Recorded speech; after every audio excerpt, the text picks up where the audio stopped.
This movie takes my two biggest fears, AI and death, and combines it into one. And oh my god, I love this documentary.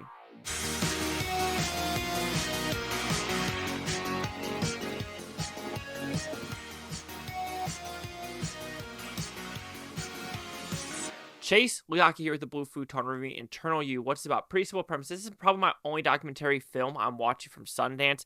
And this is about, people that have died and people are using AI to bring their loved ones back. Yeah, so as I said in the intro, and if you know my channel, there's two things I hate. AI, and I'm scared of death.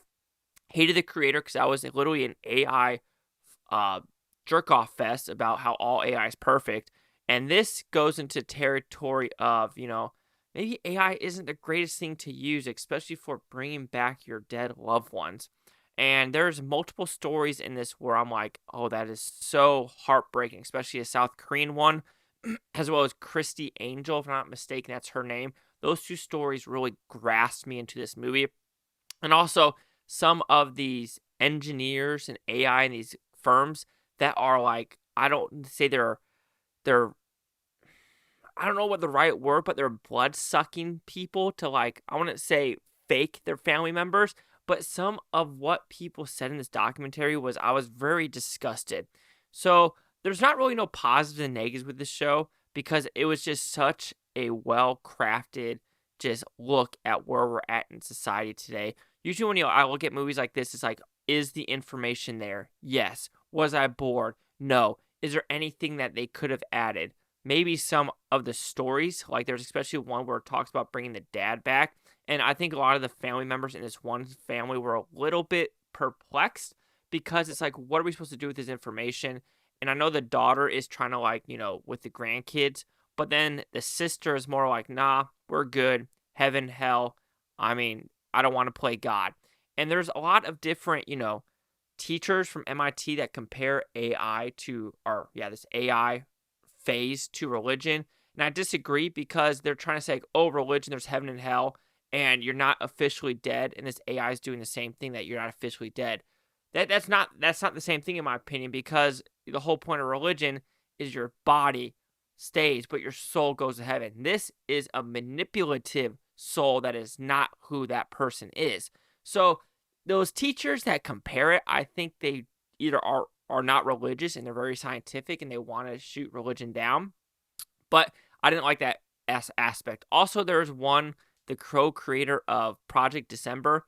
Some of his sayings were very narcissistic and more of like, he's in it for the money and he doesn't care if some people didn't have a good time. And he's like, well, I created the product, and if they don't like it, well, they should know what they're getting themselves into. And at a point, I do agree that it's up to the person's, expectation and the person's choice to do what they're supposed to do. But I think there is, when you create a product, you need to look at the pros and cons of, like, okay, what is it supposed to do? What is that supposed to do? And can you blame the person that created the product? No, but I think there could be some sympathy or some, hey, FYI, if you do this, this is only a prototype, and this is really not who you're looking for, because this is us kind of going through data of this person's voice, this person's characteristics, and the person's mannerisms, and we're going to put it in a computer, and the computer can do whatever they want with the information. And what is scary is some of these people are like, yeah, when the technology does something, this AI does something, it spits out something, they're shocked of what it spits out because they're like, how can the computer do this? And that is what terrifies me with AI, is people just want to keep pushing it and pushing it and pushing it. And I won't say there has to be regulations, but there has to be some just kind of moral dilemma. And that's where I thought was very interesting with the South Koreans in America, because the South Korean one where it's like Meet Me, I think it was a 2020 show with this South Korean mother putting a VR headset on, meeting her dead daughter. And I cried. I bawled my freaking eyes out at that scene. I was ugly crying. It was rough for me to watch that. But then the producer of the show is like, did we do something wrong? Is this something that human beings shouldn't touch? But then we have the American side where like the Project December people, they don't give a shit. Like I just didn't feel any sympathy. I didn't feel any remorse for like there's one where it's basically like an AI telling someone like literally in the movie where she's trying to talk to her quote unquote dead dad, but the dead dad's like, fuck you, bitch, and like calls her a scammer. And I'm just like, wait a minute, that's where you get into weird territory. And also with AI is also telling people to commit suicide. Like, you're the one causing climate change. Go kill yourself.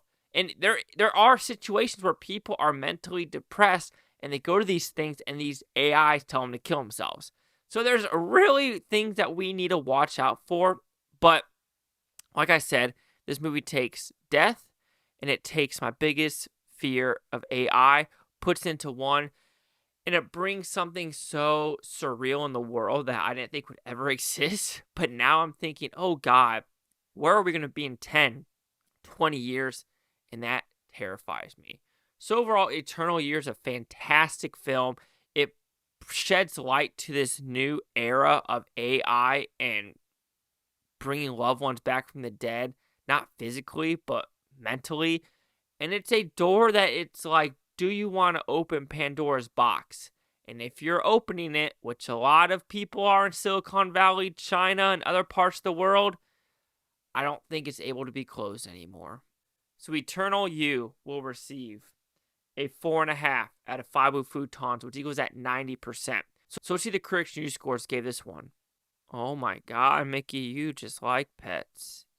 So with this one, critics a 100% with only 7. And I'm curious on who a 2.5 out of 4, a 9 out of 10, and 7.4 out of 10, and a 60%. But you know what? My 90 and 100% according to Rotten Tomato. Chase Leacock here with the Blue Futon. Like, comment, subscribe. One more thing's Bluetontopia. You Bluetonians, thanks for watching. Have a great day. And I don't care if you watch this today, tomorrow, a week from now, a month from now, a year from now, every single freaking one of you. What are your fears in the world? Is it death? Is it AI? Those are mine.